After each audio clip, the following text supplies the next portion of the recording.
Who's reciting root-level Python code at 3 a.m. in the server room? That's the question that stops CEO Dana Whitlock cold in her tracks. But what she finds next doesn't just threaten her company's future. It rewrites everything she thought she knew about genius, loyalty, and leadership. An elderly janitor, Harold Green, has quietly discovered a devastating security flaw in her billion-dollar tech empire, something her top engineers missed entirely. But as secrets surface and power dynamics shift, the company must confront the truth. Sometimes, the mind that saves the system doesn't come from the boardroom, it comes from the shadows. This is a cinematic tale of brilliance buried beneath dust, of a man forgotten by time who teaches a new generation how to listen deeper, build better, and lead with heart. Now, before we dive deeper, please subscribe to our channel. We share powerful, meaningful stories like this every day. And drop a comment below to let us know where you're watching from. Thank you so much. And now, let's get back to the story. Why is there a recursive loop running at 3 a.m.? Dana Whitlock's voice cut through the dim silence of her sleek corner office like a blade. The glow from her triple monitor setup flickered against her face, sharp, composed, but clearly disturbed. Her CTO, Derek, yawned on the other end of the video call. It's probably just a delayed batch task. I'll have someone clean the logs in the morning. Dana didn't blink. No, it's not just junk. This is crawling through our encryption modules. Someone is probing for weaknesses. From the inside. A pause, then a hollow sigh. Do you want me to come in? She didn't answer. Her hand was already reaching for her access badge. 23 minutes later, Dana was alone in the server wing of Whitlock Technologies, an architectural marvel of glass and brushed metal, cold under the hum of artificial light and the deeper hum of terabytes moving through fiber. Security had waved her in without question. She liked it that way. The servers blinked silently, their rhythmic LED patterns a sort of technological heartbeat. But something felt wrong. Not visibly, not audibly, viscerally. It was the kind of wrong you don't sense with your ears, but with your spine. She stood still, breathing in the chilled air of the climate-controlled room. Then she heard it. If-then loop is too tight here. Recursion depth will overflow if memory threshold isn't capped at 24 gigs. Gotta inject a kill switch failsafe. It wasn't a voice coming from a machine. It was a human voice. Low, gravelly, calm. Dana instinctively crouched beside the nearest server cabinet, peering down the row toward the faint glow of a maintenance light near the back. There, partially obscured by a rolling mop bucket and a faded blue janitor cart, stood an elderly man in a dark gray jumpsuit. His back was turned, but she could see him speaking into a small handheld recorder, murmuring code. Buffer alignments off by 2 bits. Exploits just subtle enough to go unnoticed unless the packet's traced manually. Sneaky little thing. Her breath caught. That wasn't just jargon. That was exact. Brilliant. Chilling. She watched, unmoving, as the man placed the recorder gently in the janitor cart's side pocket, wiped his hands on an old towel and began quietly mopping the tiles around the cooling unit. Dana stood, stepped forward into the light. "Excuse me," she said. The man turned slowly. His face was weathered, but not defeated. Deep creases, a salt and pepper beard, and eyes that looked like they had lived 100 lives. There was a quiet defiance in them. Not pride, not rebellion, just presence. "Ma'am," he nodded. "Didn't mean to disturb, just doing my rounds." She narrowed her gaze. "You're not disturbing me. What were you just saying back there? About recursion limits and buffer alignment?" He paused, mop halfway in midair. "Just thinking out loud. Habit of mine." "That wasn't casual thinking," Dana said slowly, approaching. "You were debugging something complex, something in our system." He looked at her carefully, eyes searching. "It's none of my business. I overheard the noise earlier and, well, it's like a tick. I can't help but try to fix a broken pattern when I hear one." "You knew what the anomaly was, without access to our codebase. How?" There was silence. Then the man lowered his mop and exhaled. "Ma'am, this job keeps the lights on. If I start answering questions like that, I might not have it come morning." Dana crossed her arms. "I'm the CEO." A beat. Then the man chuckled softly. "Guess I picked the wrong hallway to talk to myself tonight." She stepped closer. "Who are you?" He hesitated, then reached into his jumpsuit pocket and pulled out a badge. "Harold Green, Facilities Level 1 Access." She took it, examined the worn plastic. Harold, do you have any formal background in computer science? Not on record, he replied, reclaiming his badge. But I spent some time with machines back in the day, before people decided I shouldn't. Dana tilted her head. Why shouldn't you? That's a story you wouldn't want to hear, he said, picking up the mop again. Try me. He met her eyes. For a moment, time stopped between them. 2 lives, one covered in boardroom polish, the other in dust and code, staring across a hidden chasm of experience. Then quietly, Harold said, I used to write learning algorithms for a place that didn't exist on maps. We built systems that could predict enemy movements, simulate insurgency reactions, even mimic human conversations. We thought we were helping, until we saw what they used it for. I spoke up. I disappeared. Dana's lips parted, not with disbelief, but awe. How long have you been working here? 13 years. Nights only. It's quiet. I like quiet. She looked down at the mop in his hands, then back up at him. You found the anomaly in our system, the one no one else has been able to isolate. You described it perfectly. That's not coincidence. I've seen that signature before, he said, almost to himself. It's not just a bug. Someone's probing for internal access. Softly, slowly, like someone testing the bars of a prison to see where the rust is. Dana stood in silence for a moment, letting the weight of his words sink in. Then she turned. Come with me. Harold blinked. Where? To my office. I have a shift to finish. Harold, she said gently, you just saved this company from a potential catastrophic breach. If you're right, we're vulnerable, and we're already compromised. I need your help, not as a janitor, as something else. He considered her for a moment. All right, he said at last, but I'm not changing out of this jumpsuit. Fine, Dana nodded. But you're coming to the emergency meeting I'm about to call. Harold paused mid-step. Emergency meeting? At 4 a.m.? She turned to him with a steel glint in her eyes. When a man with a mop knows more about my servers than the team I'm paying 6 figures. Yes, Harold, emergency. They walked down the corridor together, her heels clicking, his boots scuffing softly on polished tile. And somewhere behind them, the server lights flickered again. Faint, almost like they knew they'd been seen. Like the code inside had just realized it wasn't alone anymore. Dana Whitlock had never walked through her own building quite like this before. Usually her presence signaled strategy and power, a precise rhythm of high heels and decisive nods, her suit crisp, her timing sharper. But now, in the blue haze of pre-dawn hallway lights, she walked beside a man whose shoes hadn't been replaced in years, whose name most of her board had never spoken aloud. Harold said little on the way to her executive floor, but Dana noticed the way his eyes scanned every hallway, every access terminal, every exposed port as if cataloging risk. She had built this company, brick by brick, but the man beside her was seeing something else, something older, something deeper. They arrived outside the executive conference room.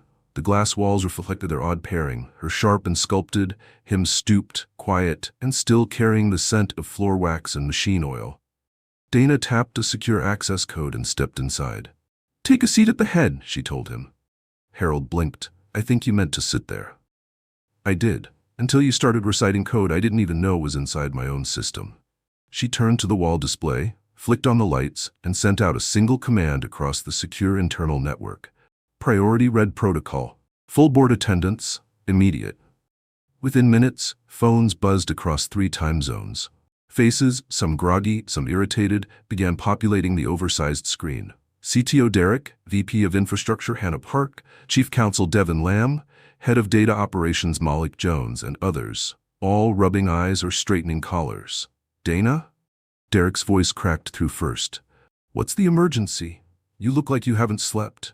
I haven't, she replied, because something inside our system has been quietly mutating, disguising its presence under our very noses. This is not a test or a drill, and the person who discovered it is sitting in this room. Several board members looked around, puzzled, until one finally asked, Who's that man at the head?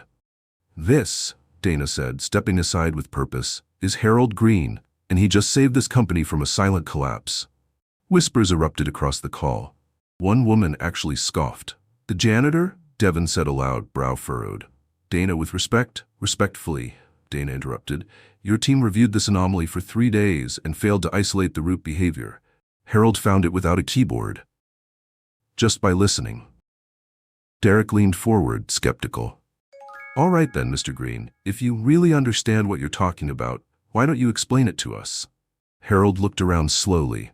There was no pride in his posture, no smugness, just calm clarity as if he'd been expecting this moment for years. Somewhere in your modular load balancer, a sequence of time-stamped pings is rewriting itself after each interaction. It mimics normal load testing until it reaches a packet threshold, at which point it injects a hex signature deep into the core system. It's cloaked behind a legitimate handshake, but once inside, it seeds 3 backdoors. One for observation, one for control, one for something else. I haven't figured that third one out yet. There was silence, thick, tangible. Then Malik leaned forward on his webcam. That sounds like an adaptive worm. But we don't allow auto-handshake mutations in core modules. You didn't, Harold nodded. But someone found a way to trigger legacy handshake defaults from your 2014 schema. I checked your firmware history. You never patched the override protocol when you switched stacks in 2017. That override doesn't even show up on our dashboards, Hannah whispered. It wouldn't, Harold replied. It's buried in a deprecated rollback function most of your interns wouldn't even know existed. Dana watched their faces, saw the slow shift from disbelief to discomfort, from resistance to recognition. And what's the risk? Asked Devon, ever the legal hawk. Harold spoke without flourish. If they activate the third backdoor, whoever wrote this could replicate your entire system architecture remotely. Not steal your data, replicate your ecosystem. IP, models, customer behavior profiles, proprietary engines, everything. They won't need to breach you. They'll be you. A chill settled over the room. This wasn't just a threat. It was an erasure. Derek sat back, visibly rattled. This is impossible.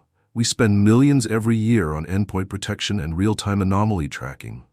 And still, Dana said quietly, you missed it, until a man pushing a mop spelled it out in the dark. The words hung heavy. Then Malik cleared his throat. Do you have a patch in mind? Harold reached into his pocket and pulled out a small drive. I wrote a dummy sequence. It reroutes the handshake through a sandboxed mirror, flags the anomaly, and then quarantines the module behind a non-proxyable firewall. I haven't tested it at scale, but it'll halt any live activation attempt while giving you time to reinforce everything else. Derek stood up in his own office frame, voice raised. This is absurd. We're not installing untested code from a janitor who hasn't worked in tech in, what, decades? Harold met his outrage with stillness. It's your call, son. But every second you wait, that ghost in your machine gets hungrier. Dana had heard enough. Run the simulation, she ordered. What, now? Derek frowned. Yes, she said, turning to Malik. Build a virtual instance and isolate the test. I want proof, and I want it now. For the next 23 minutes, no one spoke. The virtual simulation built itself line by line on the overhead screen, clean code slowly overtaken by the subtle infection Harold had described. The engineers watched, riveted, as Harold's dummy patch engaged and halted the anomaly mid-pulse. The system held. No infection, no echo, just silence. Then the screen printed one final line in green. Worm expired, system stable. Dana exhaled sharply. Hannah blinked, stunned. He did it. Harold leaned back, folding his hands across his lap. Dana, Derek finally said, voice quiet now. We need to talk. If this is real, we have to bring in the Federal Cybersecurity Division. This is no longer just corporate. It is real, Dana replied, and we'll handle the next steps. But first, we acknowledge how we got here. She turned to Harold. You did more tonight with a mop in your hand than most with $1 million budget. You don't just understand our system. You understand what we've been blind to. That brilliance doesn't come with a title, and genius doesn't always dress in a suit. Harold looked away for a moment, then back at her. I just wanted to keep the building clean. She smiled. Well, now I need your help cleaning something much bigger. As the board fell into stunned silence and the early rays of dawn crawled over the city skyline outside, Harold Green, former systems architect, forgotten whistleblower, and the quiet keeper of late-night floors, sat at the center of a billion-dollar company. And for the first time in decades, someone was finally listening. The boardroom emptied slowly, one video tile at a time, until only Dana remained in the glass-encased room with Harold. Outside, the tech floor was still dark, save for the faint blue pulse of idle screensavers and the occasional whir of motion-activated lights. Harold sat in contemplative silence, staring at the now blank screen as though the last 2 hours had been some sort of waking dream. Dana, meanwhile, leaned against the table's edge, studying him with quiet intensity, trying to solve a different kind of algorithm. Not code, but character. "Do you realize what you just did?" she asked finally. "I cleaned up a mess," Harold replied simply. "Same as always, just with different tools." Dana gave a faint, almost sad smile. "You just identified a threat that could have cost this company its future. You saved not just our infrastructure, but our integrity." He shrugged. "Most folks don't realize when something's rotting from the inside until it collapses." She pushed off the table and moved to stand beside him. "You've been walking these halls for over a decade, and no one, not even me, bothered to ask your story." Harold looked up. "Because the story people want to hear usually comes from someone wearing a badge that says VP, not someone who changes trash liners." Dana didn't flinch. "That's gonna change, starting now." Before Harold could answer, her office assistant's voice chimed through the wall speaker. "Miss Whitlock, there's someone from Federal Cybersecurity holding on line 3. They say it's urgent." Dana held up a hand. "Put them through in 10. "I'm not done here." She turned back to Harold. "Tell me the rest." He studied her for a long moment before he spoke. "After I blew the whistle on the behavioral AI project, they didn't just silence me. They erased me. Jobs disappeared. Grants pulled. My name became radioactive. I lost everything. My house, my career, my family thought I'd gone paranoid." A flicker of pain danced behind his eyes, barely masked by the measured cadence of his voice. "So I stopped fighting, found work wherever I could. Factory floors, mechanic shops, eventually janitorial contracts. No one asks questions when you hold a mop. They just look past you. And that's where I've been, watching, listening." Dana absorbed the weight of his words, every syllable heavy with years of isolation. "But you still love the work," she said. "I do," Harold replied almost in a whisper. "There's something beautiful about systems. They don't lie, people do. But code always tells the truth, if you're quiet enough to hear it." Dana exhaled, her voice hushed. "Would you be willing to help us fix this?" Harold turned to her. "Fix what?" "Everything," she said. "Not just the breach, the system, the culture that lets minds like yours go unseen. I want you on my team." He raised an eyebrow. "As what? Chief of Janitorial Debugging?" She didn't laugh. She didn't blink. "No, I want you as my personal senior advisor on AI integrity, systems ethics, and deep infrastructure vulnerabilities." He stilled. "I can't offer you the years that were taken," she continued, "but I can offer you a seat at the table that should have always been yours." Harold's voice dropped low. "That table's full of people who'll never accept me." Dana met his gaze without flinching. "Then I'll make them." For a long time, Harold said nothing, just sat there, the janitor's jumpsuit still creased from long hours, his hands still calloused. But beneath that worn exterior was a mind sharper than the blades of the turbines that cooled their data vaults. Finally, he spoke. "All right, Miss Whitlock, I'll help, but I work in daylight now." She smiled. "Deal." The next morning hit like a quiet storm. Word spread fast, first among the executive assistants, then down to the analysts, then across the engineering floor. Something had shifted overnight, something big. At 9:07 a.m., an internal memo landed in every inbox at Whitlock Technologies. Subject line: Introducing Harold Green, Senior Advisor, Special Projects. Attached was a photo. Harold, still in his jumpsuit, standing beside Dana at the whiteboard in her office, sketching what looked like an architecture flow model. No tie, no formal headshot, just a man with decades of wisdom in his eyes and a marker in his hand. The engineering Slack channels exploded. "Wait, the janitor? Is this a prank?" "Dude was always muttering stuff in the server wing. I thought he was quoting movies. Turns out he was writing encryption patches in his head." Meanwhile, in a quiet hallway far from the buzz, Harold stood by the coffee machine, awkwardly holding a visitor badge until Dana's chief of staff arrived with a temporary ID. "Sorry about the photo," she grinned. "You're sort of internet famous now." He nodded slowly. "Guess I'll need a new jumpsuit." By noon, Harold was standing in front of the senior security team, this time in a simple gray button-down shirt and black slacks. No slides, no tech buzzwords, just diagrams and ideas on a glass wall, built from memory and intuition, each insight reshaping the team's understanding of their own blind spots. Derek, sitting in the back with arms folded, spoke up eventually. "You're rebuilding our framework from scratch. Is that really necessary?" Harold nodded. "You've been stacking new security patches on top of legacy bones that were never meant to carry this weight. If you want to keep this place safe, you need to start by honoring what's underneath. Then rebuild outward." No one argued. After the session, Hannah caught up to Dana in the hallway. "Who is this guy, really?" Dana paused. "He's someone who paid a price for doing the right thing, and now we have a chance to give that right thing a voice." Harold returned to his quarters that evening, an old one-bedroom above a laundromat 2 miles from the tech campus. The lights buzzed, the windows stuck in the frame, but for the first time in a long while he opened his laptop, not to tinker or pass the time, but to design, to build again. As the screen illuminated his face, Harold Green, once a ghost in the world of innovation, began sketching a new kind of system. One that couldn't be sold, one that couldn't be silenced.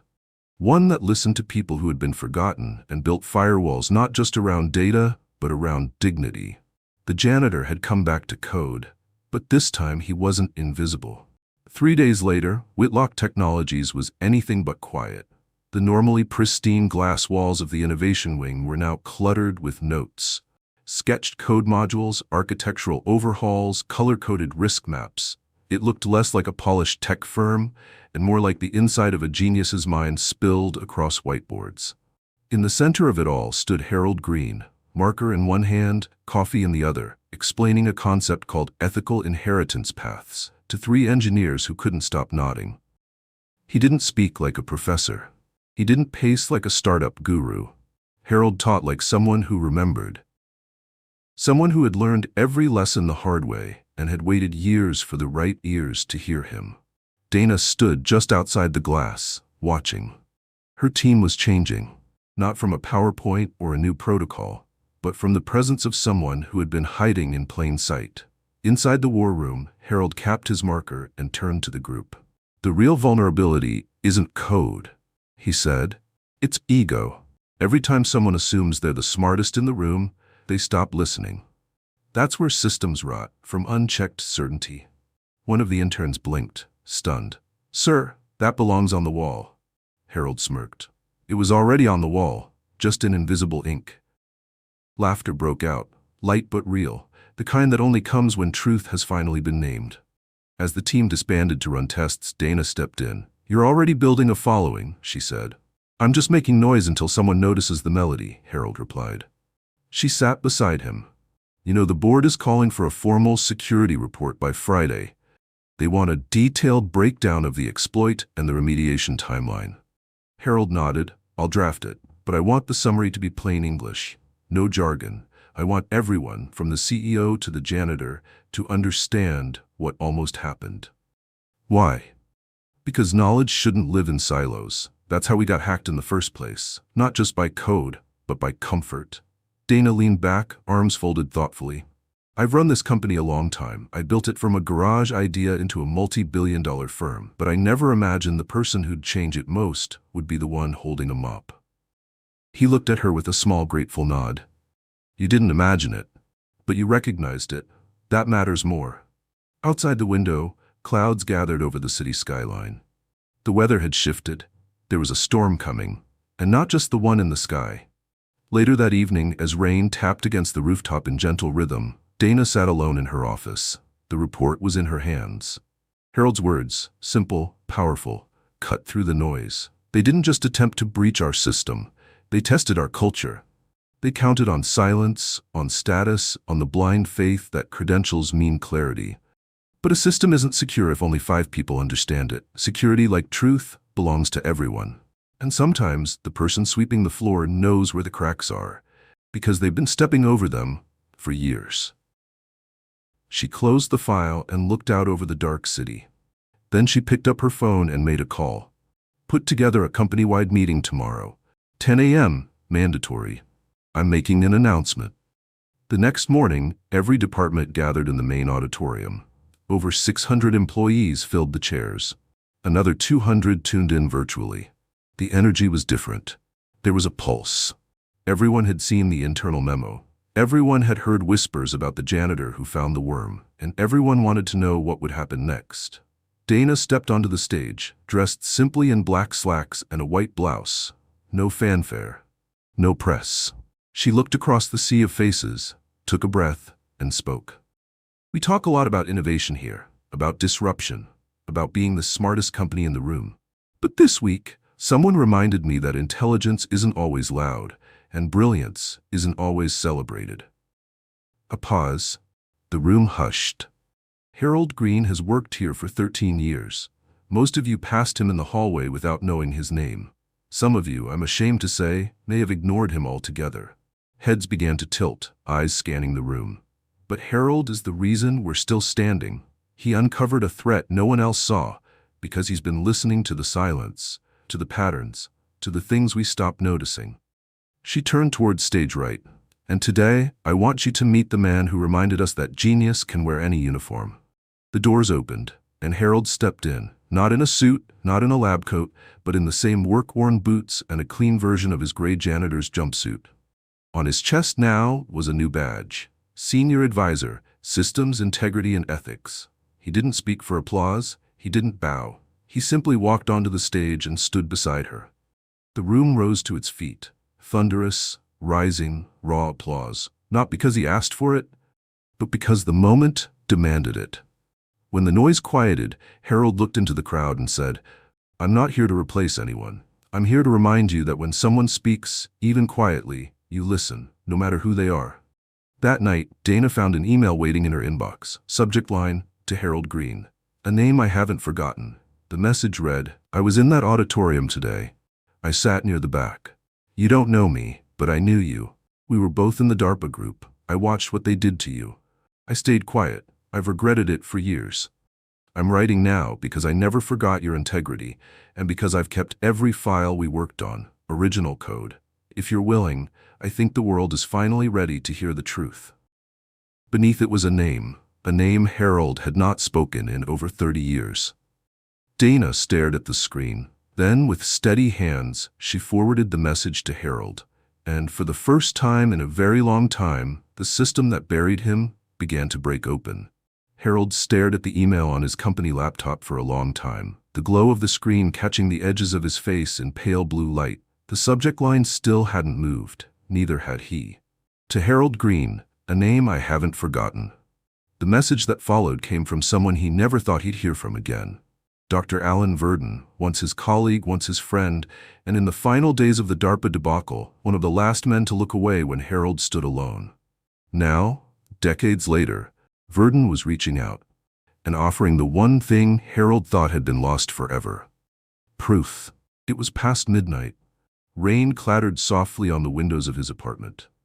The scent of machine oil still lingered faintly from his work bag, which hung on the hook by the door like a ghost of his former life.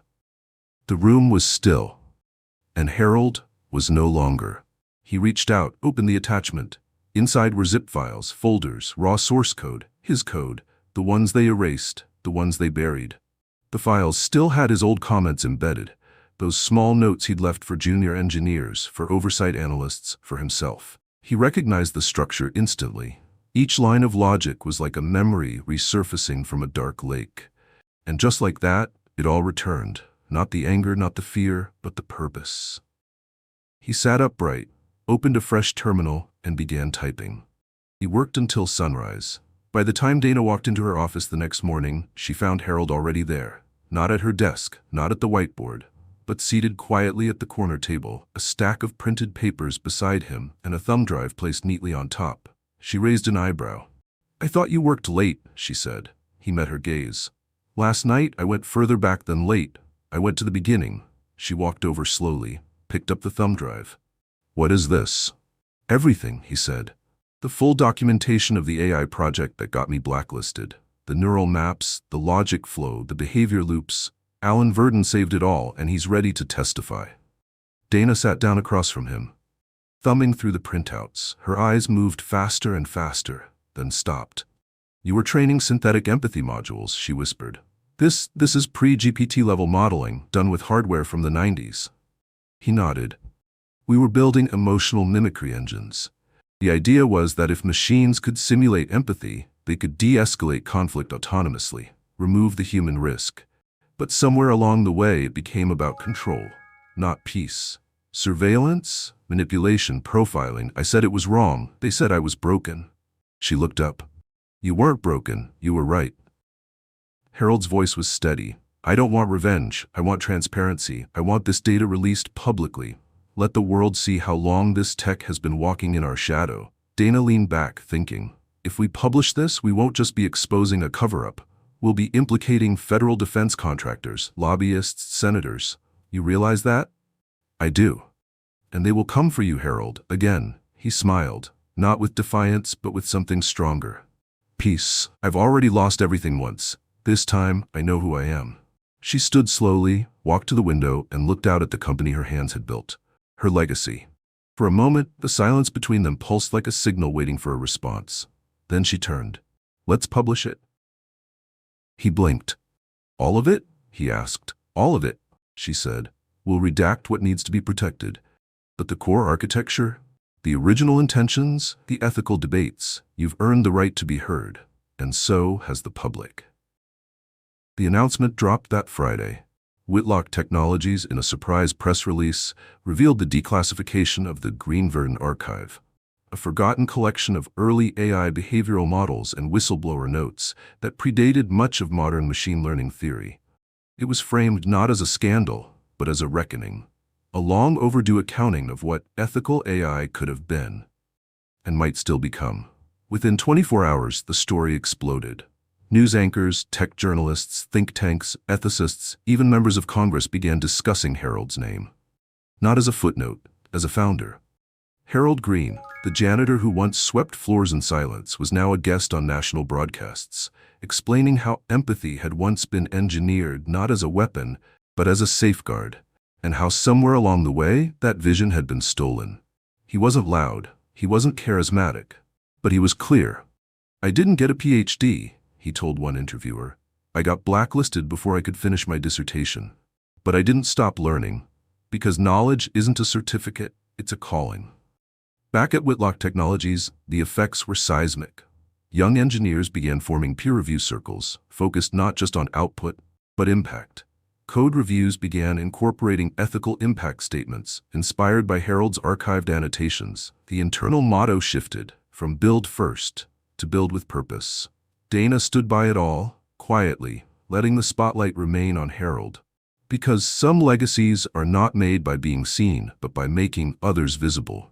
One evening, after the interviews and the articles and the rush of noise began to quiet, Harold walked back into the server room, the same one where it all began. He stood for a long time in the glow of the machines, remembering the moment he whispered code into the dark. Not because he wanted credit, but because he couldn't help but solve what was broken. Then he heard a voice behind him. Mr. Green? He turned. A young woman, no older than 25, stood in the doorway with a tablet clutched to her chest. She wore an engineer's badge and the look of someone trying to summon courage. I just wanted to thank you, she said softly. I almost quit this week. I've been in this field 2 years and already felt like I didn't belong. But when I saw you on that stage, I saw myself again. Harold smiled.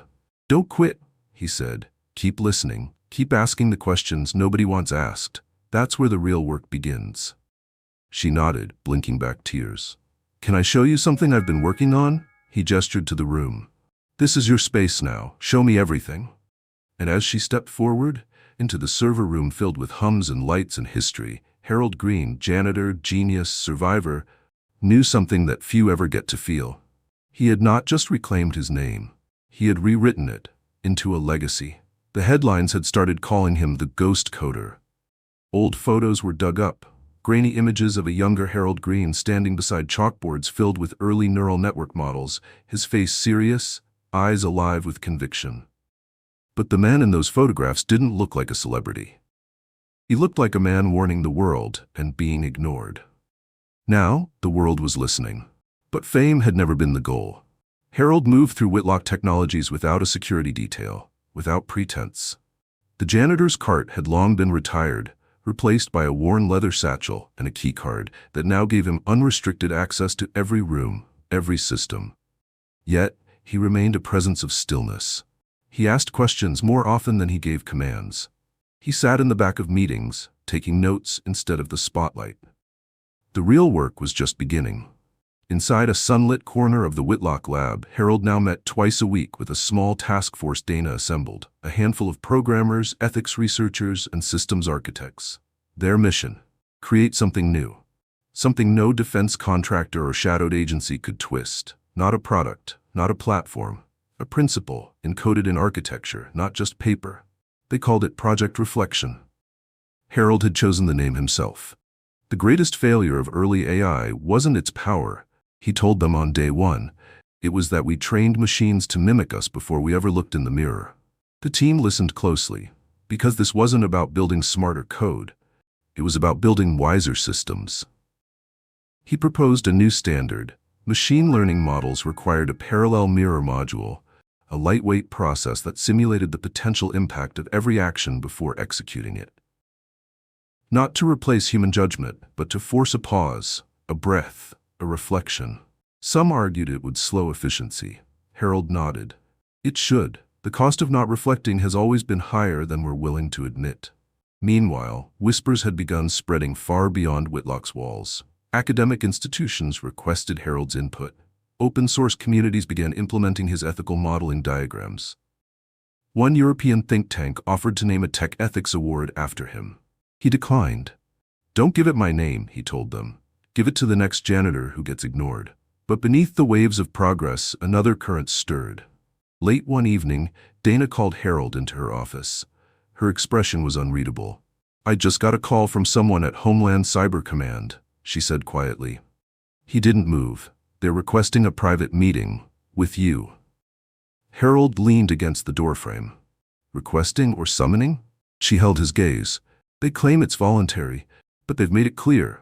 They've been watching everything since the archive dropped, and they're not happy." He exhaled. "Did they threaten legal action?" "No, but the tone was cold, controlled, like a chess player warning you they're 5 moves ahead." Harold nodded slowly. "Then we stay 3 moves behind, close enough to surprise them, far enough they underestimate us." Dana offered a tired smile. "You're not afraid?" "I've lived through worse," he said, "but I won't walk into it alone."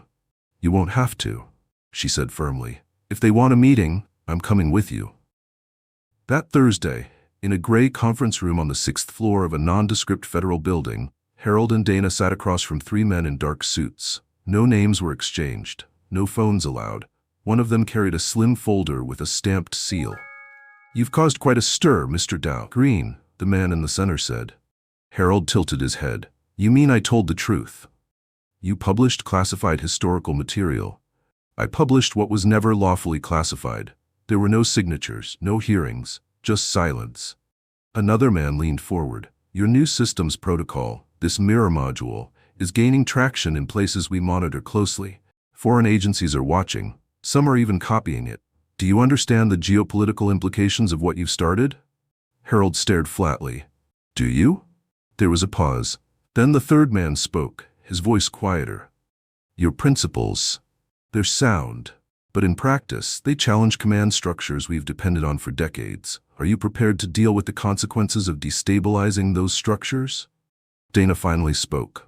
"Gentlemen, with respect, what Harold destabilized wasn't national security. It was a lie that's lived too long in the shadows. If your systems can't stand in the light, that's not his fault." There was a moment of heavy silence. Then the man in the center slid the folder across the table. Inside, instead of a subpoena or gag order, was a letter, a formal offer, advisory position, unlimited clearance, full retroactive immunity for past disclosures, a quiet seat at the table on their terms. Harold didn't even touch it. "No," he said simply. The air turned still. "No," the man echoed. "I don't want your clearance," Harold replied. "I want something you can't offer." "And what's that?" He leaned forward, voice quiet, steady. "Accountability." They left the room without shaking hands. Dana didn't speak until they reached the parking garage. "You knew they wouldn't take it well." "I hoped they would," he said, "but I was ready when they didn't." "You think they'll retaliate?" He looked up at the night sky, stars barely visible through the city haze. They already did, years ago. This time the world is watching. By the time they returned to Whitlock HQ, word had already spread internally. Staff had seen them leave, and in the absence of spin, the truth had already taken shape. Harold had said no, and the people, his people, stood a little taller for it. In the days that followed, Project Reflection accelerated. Private partners signed on. A non-profit coalition was formed to oversee its deployment, ensuring it remained transparent, open source, and immune to monopolization. Dana issued a new policy at Whitlock. All major systems revisions required review from a newly formed division called the Office of Ethical Architecture. And its founding chair was Harold Green. But titles never mattered to him. What mattered was what he saw every morning now. Young developers walking into work with notebooks filled not just with goals, but questions. What mattered was the intern who asked him last week, "Is it okay to slow down when something feels wrong?" And the look in her eyes when he told her, "It's not just okay, it's required." What mattered was the mirror, not the one he avoided for decades, ashamed of who he used to be, but the one the world was finally willing to face, because someone like him stood in front of it and spoke. The sound of chalk on glass was slow, deliberate, rhythmic. Harold stood before the transparent whiteboard in Whitlock's new Ethics and Architecture lab, sketching out the layers of the reflection protocol. His hand, though stiff from age, moved with confidence. Every angle of code, every annotation pulsed with memory, not just of what he had once built, but of why he had walked away from it. Around him, the room was full but silent. The interns, engineers, systems philosophers, and policy advisors all watched as a man who had once cleaned the very floors beneath quietly redesigned the future of artificial intelligence. He finished the last line, capped the marker, and turned. "If a system doesn't pause to consider who it may harm," he said, his voice calm but weighty, "it isn't intelligent, it's just efficient. And efficiency without reflection is how harm becomes policy." The youngest of the group, a boy named Jordan with wireframe glasses and a quiet stutter, raised a timid hand. "Sir, how do you know when it's enough?" "Reflection, I mean. When do you know it's safe to move forward?" Harold walked to him slowly, pulled a chair, and sat face to face. "You don't," he said. "That's the point. There's no finish line to conscience, only a rhythm you learn to live by, like breathing." Jordan nodded, the wisdom sinking in like ink into parchment. Outside that glass room, however, pressure was building. The federal agencies had not retaliated openly. But silence had a temperature. Dana noticed it in subtle ways. Contracts with government partners quietly delayed, meetings rescheduled indefinitely, key allies in regulatory agencies suddenly reassigned. The quiet bureaucracy of punishment, no fire, just fog. She brought it up to Harold one evening as they reviewed the next release of the reflection protocol. "We're being isolated," she said plainly. Harold didn't look up. "Good. Let the world see how long their institutions can stand when they can't borrow the conscience of the people they tried to erase." "But what if they come harder?" He finally looked up. "Then we don't stand taller, we stand together." The next morning, Dana made a call. By noon, she'd arranged a summit, not behind closed doors, not in Washington, but at Whitlock. They called it the Transparency Assembly, a gathering of thinkers, developers, whistleblowers, educators, and community leaders. No lobbyists, no political handshakes, just voices, unfiltered, unbought. It was held in the central atrium of Whitlock's campus. The old executive banners were taken down, replaced with handwritten signs that read, "We build systems for people, not control." Harold didn't speak first. He wasn't even scheduled. But midway through the day, when a young professor asked a question no one had answered, "What does safety look like when power doesn't want to share it?" all eyes turned to the corner of the room where Harold sat quietly. He stood without being called, walked to the center without a podium, and began to speak, not to impress, but to remember. "When I was blacklisted," he said, "I thought I was being erased from history. I thought the silence would last forever, but I was wrong. Silence only lasts when no one dares to break it. And today, I see an army of breakers." The crowd leaned in. "Safety," he said, "isn't a feature, it's a commitment. It's written in how you treat your interns, not just your investors. It's in how you document every line of logic, every potential exploit. even the ones that hurt your bottom line. It's in asking again and again and again, who does this hurt? And not moving forward until the answer changes. The room was still. Dana watched from the edge of the crowd, her chest tight with something deeper than pride, something that felt like truth. Harold looked out across the dozens of faces, young, old, brilliant, bruised, and smiled. "This isn't about me," he said. "I was just the first one loud enough to be heard. But every single one of you, you're the echo, and echoes, when repeated, become movements." The applause wasn't loud at first, but it grew, it climbed, and then it became a wave, rising like a choir, rolling like thunder. The press picked up the summit within hours. Headlines shifted from curiosity to respect. From mop to movement, Harold Green's AI ethic gains global momentum. Transparency Assembly opens a new chapter in tech leadership. They buried him, he grew roots. But not all the attention was friendly. 3 days later, Dana received an encrypted email. No signature, just a warning. "This exposure will not go unanswered. You've been advised." She read it twice, then forwarded it to Harold with a single line. "Let them answer us in the light. We're done hiding." He responded an hour later. "Then we build bigger mirrors." And they did. Harold's ethics module, once just a scribbled idea on the corner of a server room notepad, was now being requested for pilot by 4 global universities and an open-source foundation in Berlin. Developers in Nairobi, São Paulo, and Seoul were beginning translations. A grassroots documentary team had started filming inside Whitlock to capture the birth of the movement. But Harold kept his routine simple. Coffee, labs, mentoring sessions, quiet lunches with junior staff. Every day he wrote a single line of code, not to build something new, but to rewrite something broken. He never rushed. He never raised his voice. But in a world that often rewarded noise, his stillness was beginning to sound like thunder.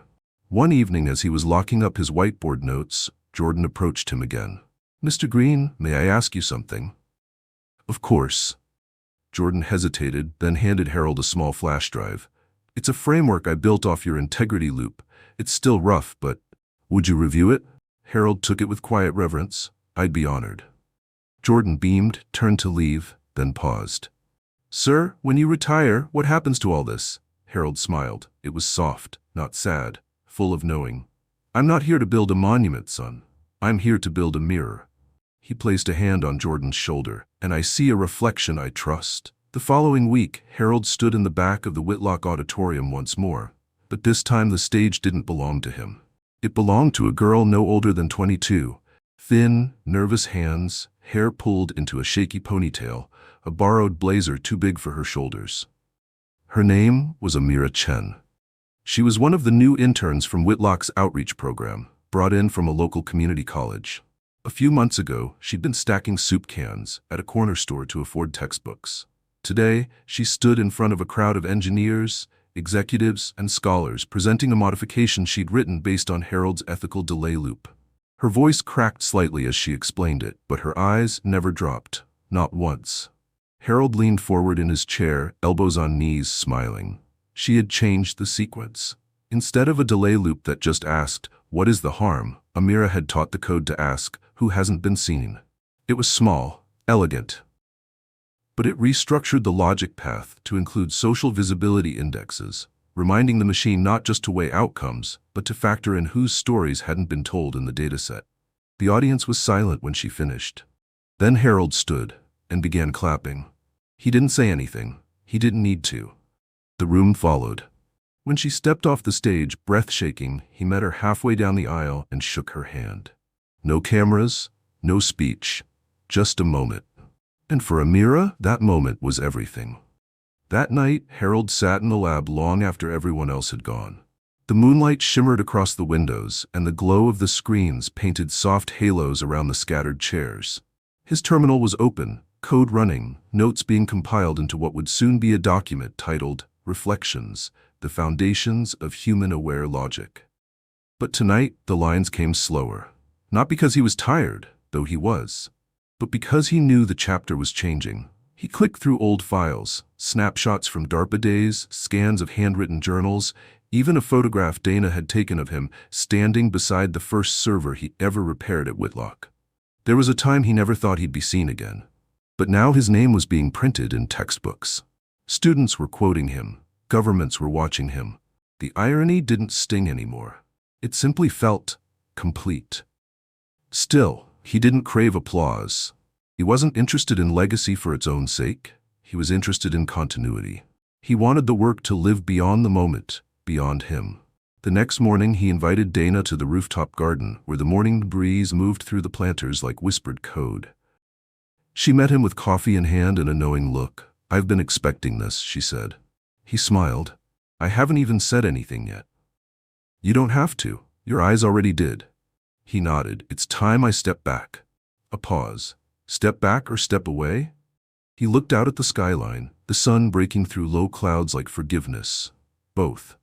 Dana sat beside him, quiet for a long time. Then she asked, "Is this because of the pressure, the agencies?" He shook his head. "It's because the mirror works now, and it doesn't need me standing in front of it anymore." She swallowed, the lump rising fast in her throat. "The team will fight it." "They don't need to," he said gently. "I'm not disappearing. I'll consult from time to time. But the lab needs younger hands, louder voices, the ones who grew up in the world we tried to prevent." He handed her a folder. Inside was his resignation and a sealed envelope. She looked at him, confused. "That's for Jordan," Harold said, "when the time is right." "Jordan?" She blinked. "You think he's ready?" "He won't think he is. That's how I know he's close." Dana held the envelope to her chest. "This place will never feel the same without you." "It shouldn't," Harold said. "It should feel better." The formal announcement went out 2 days later. There was no dramatic press release, no dramatic farewell, just a message from Harold, broadcast to the entire company in a simple video recorded from his office. "I came to Whitlock to push a mop. I'm leaving having helped push a movement. Not because I'm brilliant, but because I was believed in. If you take nothing else from my time here, take this. Listen deeper. Ask again. Don't ever mistake silence for absence. Sometimes, the quietest person in the room carries the code that saves you all. And if you're lucky, like I was, someone will finally listen." The day he walked out, employees lined the halls. No one ordered them to be there. They just showed up. Each held a piece of paper in hand, some with thank yous, others with bits of code they'd written because of him. One by one, they pressed those pages into a box labeled, "For Harold," and he took it with both hands like it was made of gold. At the door, Dana waited. This time she embraced him. He didn't resist. "You're part of the foundation now," she whispered. "Not just of this company, of something bigger." He smiled. "You built the building," he said. "I just reminded it to breathe."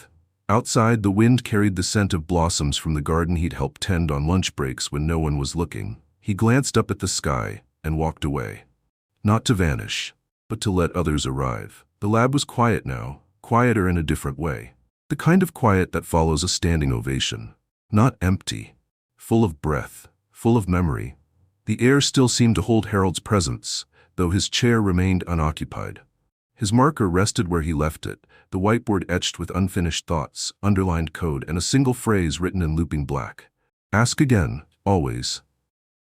Jordan stood in the center of the room, envelope in hand. His fingers trembled slightly as he broke the seal, the edge catching on the flap like resistance before a beginning. Inside was a single page of typewritten text. No title, just words. And Harold's initials at the bottom. "If you're reading this, it's not because you were next in line. It's because you never tried to be." That's what leadership looks like when no one's watching. Don't try to be me. That would be too small for you. Instead, be the first version of something I never had time to become. You'll be terrified. Good. That means you're paying attention. Now lead, with caution, with fire, with reflection. H.G. Jordan pressed the letter to his chest, standing still as emotion crept into every line of his posture. The others had gathered behind him, Amira, Malik, Hannah, Theo, and the newer team members. None of them spoke. They just watched as a new chapter, invisible but irrevocable, was written in the silence. Dana entered the room moments later. She saw the letter in Jordan's hands. She saw the tears quietly forming in Amira's eyes, and she smiled. "Harold always said the future would walk in quietly," she said. Looks like he was right again. Later that afternoon, Dana called an all-staff gathering, not a formal meeting, but something softer. Intimate. It was held in the sun-drenched garden on the roof where Harold had made his decision. Folding chairs, picnic blankets, even standing room only. No stage. Just truth. Dana stood among them, not above. "I want to tell you what legacy really looks like," she said. "It's not the awards on the wall. It's not the press. It's not even the systems we build.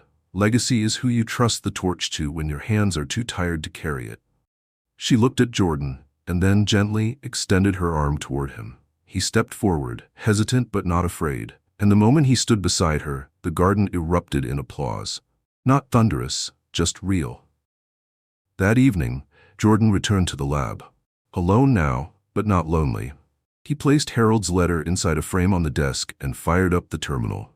The protocol was due for its next evolution cycle, but he didn't want to just update it. He wanted to honor it. He opened a fresh document and titled it Reflection Protocol 2.0, the Amira Fork. Because she'd changed it, because her addition mattered, and because Harold had taught them that names belong to the brave. He coded late into the night, and as he did, the building hummed around him, hallways still alive with the echoes of every step Harold had once taken. Somewhere on the server, Harold's first worm patch still ran. Not as a historical artifact, as a live defense. Outside, the city pulsed with life. Screens glowed, engines roared, people moved, oblivious to the quiet revolution that had begun not with a grand announcement, but with a janitor whispering code to himself under the whir of cooling fans. The next morning, Jordan published the update to the internal network. He included a changelog, a user note, and a dedication that read, "To the ones who think no one sees them, this code was written in your name." That same day, the Whitlock office received an unexpected visitor. A woman, mid-60s, sharp brown eyes behind silver-rimmed glasses. She introduced herself as Marla Green, Harold's sister. She carried an old briefcase and a trembling smile. "I wanted to see it," she said. "He told me he'd found his place. I didn't understand what that meant until now." Dana welcomed her into the lab, showed her the framed photo of Harold beside the young engineers, his hand resting on Amira's shoulder as she presented her logic fork. Marla placed her hand on the photo. "He used to write code in a notebook when we were kids," she said softly. "When we couldn't afford a computer, he made one out of cardboard and called it a mind machine. He said it could fix broken people." Dana smiled. "He built it. It just took him 70 years. That evening, Marla attended a quiet dinner with the team. Jordan gave her a copy of the framed letter. Amira hugged her twice. Malik told her how Harold's server defense patch had just stopped another injection attempt from a major cloud vulnerability. Her eyes welled with tears, but she didn't cry. She just whispered, "He always said code was a conversation with the future. I think you're listening." As night fell over the city, the Whitlock headquarters slowly dimmed. The lab lights remained on, casting a soft glow over Harold's last whiteboard notes. Someone had added a post-it beside the phrase, "Ask again, always." It said, "We will." The sun rose slowly behind the Whitlock Tower, casting amber light across the glass facade, where reflections shimmered like echoes of every step that had come before. Down on the fourth floor, in the now legendary Ethics and Architecture lab, the room sat empty, quiet, save for the gentle hum of cooling servers and the soft flicker of monitors waking from sleep. At 6:47 a.m., Jordan stepped inside with a fresh cup of coffee and a journal tucked under his arm. He paused just past the threshold. The air still felt charged, like it remembered things the rest of the world had already begun to forget. He walked to the corner desk, the same one where Harold used to sit, and opened the leather-bound notebook. It wasn't Harold's, this one was Jordan's now. But the first page bore a copied quote in Harold's handwriting, something Jordan had asked him to write before he left. "Every great system begins with a question. The only failure is forgetting to ask it again." H.G. Jordan read it once more, then opened a new page and began drawing. New architecture, new pathways, a new ethical layer that accounted for real-time user feedback from underrepresented regions. Something no machine had been trained to do. Yet. Halfway through his sketching, he looked up and saw the envelope taped to the wall above Harold's whiteboard. It hadn't been there before. On it, in Harold's unmistakable handwriting, were the words, "For the mirror's next keeper." Jordan pulled it down, hand slightly trembling. Inside was another letter. Short, only a few lines. If you're reading this, you've already felt the silence that comes after purpose leaves the room. Don't confuse that silence with absence. It's space. Space for your purpose. Fill it well. But remember, even the strongest mirrors crack if no one cleans the dust. Harold Jordan smiled through the sting in his chest. That was Harold, always one part sage, one part janitor. That afternoon, Dana hosted the first ever Global Integrity Summit on behalf of the Reflection Initiative. Whitlock campus was alive with guests from across the world, developers from Nairobi, Seoul, and Amsterdam, policy advocates, grassroots leaders, teachers, even former critics. The keynote wasn't flashy. There was no musical opening or brand showcase. It opened with a single chair on a stage. Empty. Then Dana stepped out and placed a gray janitor's jumpsuit across the back of it. "This," she said into the microphone, "is the seat that started all of this." People leaned in. "We thought innovation came from the loudest minds, the boldest charts, the highest towers. But real change, lasting change, began with someone who whispered code to himself while sweeping the corners no one looked at." She paused, then looked out across the room, her voice clear and sure. "We honor Harold Green not by building statues. We honor him by asking harder questions, by slowing down long enough to hear the quiet ones, by writing systems with soul." The audience rose. Some with tears in their eyes, all with something changed inside them. That night, long after the summit had ended and the campus had gone quiet again, a janitor named Miguel, newly hired, young, observant, walked through the 4th floor on his nightly rounds. He stopped when he saw the lab's door slightly open and a soft light flickering inside. Curious, he stepped in. At first he thought no one was there, but then he noticed the whiteboard. Clean. A cloth and solution sat beside it, untouched. He looked around, unsure if he should. Then slowly he picked up the cloth and began to clean, carefully, gently, respectfully. As he worked, a quiet line of thought stirred in his head, an idea he'd been carrying for weeks about predictive pattern models. He whispered the formula under his breath, not thinking anyone would hear. He didn't know that a motion-activated mic in the lab had just picked it up. Didn't know the AI logs would tag his speech for syntactic pattern recognition. Didn't know Jordan, 2 floors above, would get a ping a few minutes later that said, "New code logic detected. Source, custodial audio stream." And he definitely didn't know that the first thing Jordan would do was smile. Not because the system was working, but because the mirror had just reflected someone new, and someone, somewhere, was listening. Sometimes the person everyone overlooks is the one holding the wisdom that can save us all. Harold Green didn't wear a suit. He wasn't listed on any leadership chart. He held a mop, walked the halls at night, and whispered code that no one thought to listen to, until the system began to fall apart. This isn't just a story about redemption. It's a mirror. A reminder that brilliance doesn't always announce itself with titles or applause. It waits, quietly, until someone finally notices the patterns behind the silence. The greatest systems aren't just built with intelligence. They are built with conscience, with questions that never stop being asked. And when those systems are powered by humility, empathy, and courage, the kind Harold carried into every step, then innovation becomes not just faster, but truer. Let this story remind you, no matter your title, no matter how unseen you feel, your voice has value, your questions matter, and your quiet brilliance just might be the breakthrough the world needs. So ask again and again, because real power begins with reflection.